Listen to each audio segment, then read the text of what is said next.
sitting here in my kitchen getting things ready to go for tomorrow. And one of the things that came in my spirit was, what are you willing to go to God for? And what are you willing to do for it?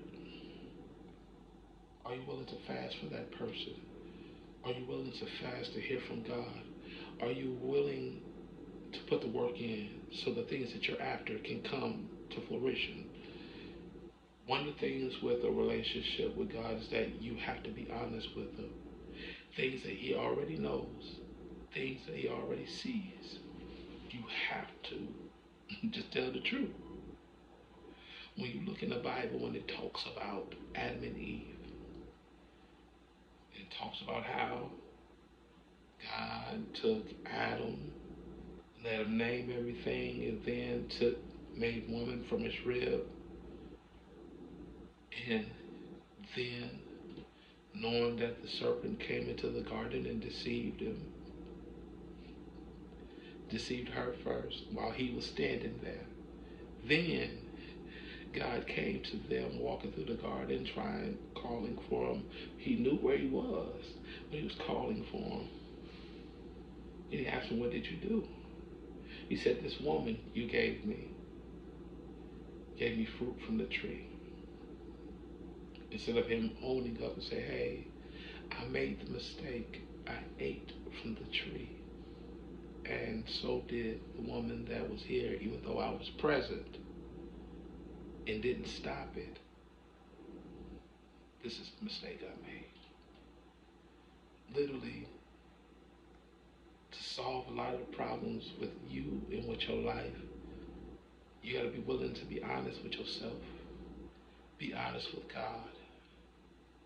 What is your Achilles heel? Is your anger your problem? Is your pride your problem? Is your self-esteem your problem? Is it your family that's your problem? Is it the past situations that you dealt with is your problem? Whatever it is, to have a better relationship with yourself, with your family, with God, you have to let it go. This is primary reason why in the Bible it says that if your eye offend you, pluck it out. If your hand offend you, get rid of it. It's not literally saying get rid of your eye, get rid of your hand. Get rid of the things that's making you do the things that you were doing. Get rid of the things that's causing you to be angry all the time. Get rid of the things that's causing you to look the other way when you're supposed to look straight. Get rid of the things that's causing you to not think correctly. That's keeping you outside of your right mind. If you know that drink is keeping you outside your right mind, you need to get rid of that. If you know that person who is keeping you outside your right mind, you need to get rid of that. If you know, let's say, your habitations is in your way, get rid of that. Whatever is causing you affliction, you have to get rid of it. This is primary reason why the Bible says that the devil has to flee 7 different ways, because he don't fight by himself. This is where we study who is in his cabinet and understand what's against you. When you understand these things, which this is something we're going to talk about. Yes, we're going to talk about all the people that are in hell, that fights on the side of Lucifer, all of that, everything, so you can understand what sloth comes from, what lust, envy, pride, all of this comes from, because all of these things is built in you. But you have choice. God gave us choice. So with this message, this quick message, I want you to really take a deep dive. What are you willing to get rid of? What are you willing to take time to build? Because I know there's something new that I do, and I've been doing it for the past about 6 or 7 months. Is that when stuff going on in my family, even with my brother-in-law, sister-in-law, all of them, and my siblings and all of that, if it's something I don't understand, I say, hey God, I don't like how this is happening. I know what it can be. So I'm going to fast for this couple of hours. I won't eat lunch today because I want you to do something. I won't eat dinner today because I need you to do something. I need you to work on this. Lord, give me the words to say so that they can hear you and not myself. What are you willing to lay down to build that relationship? Not just for you, but for God to see the light in you for what you want to be changed and grow. I know in me, right now, I got a wife of 7 years, a daughter that's 3 years old, a little child on the way. What I hunger for is to give them what they need. One of the main things I always said is that if they ask me for $1, I want to give them $2. If my wife asks for $100, I want to be able to give them $300. But that comes with God teaching me the way He would want me to save so I can make these things happen.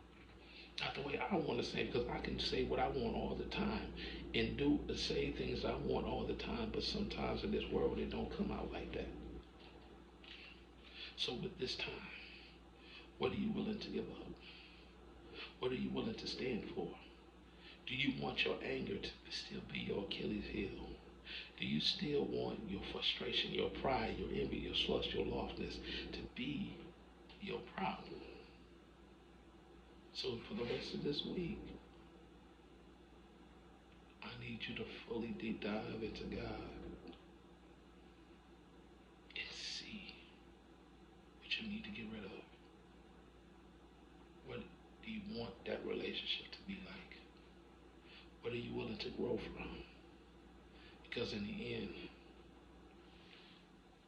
if a prostitute can change their lives, a thief and a killer who killed Christians can change their lives.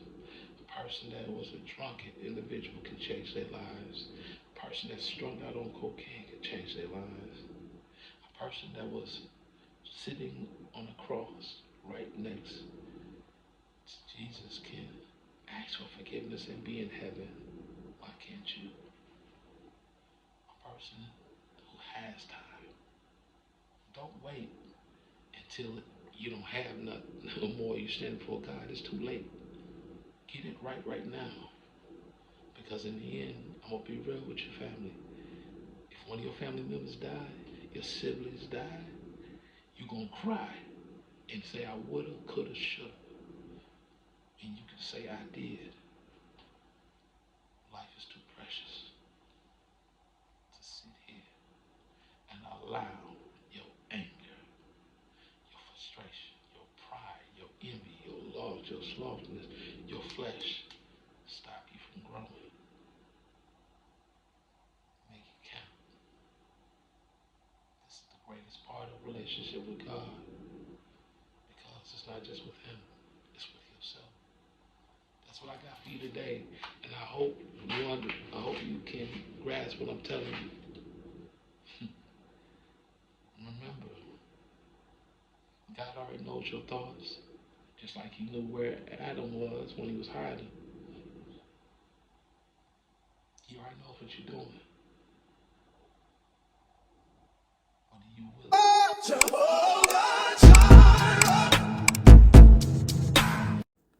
Thank you for listening. Stay tuned.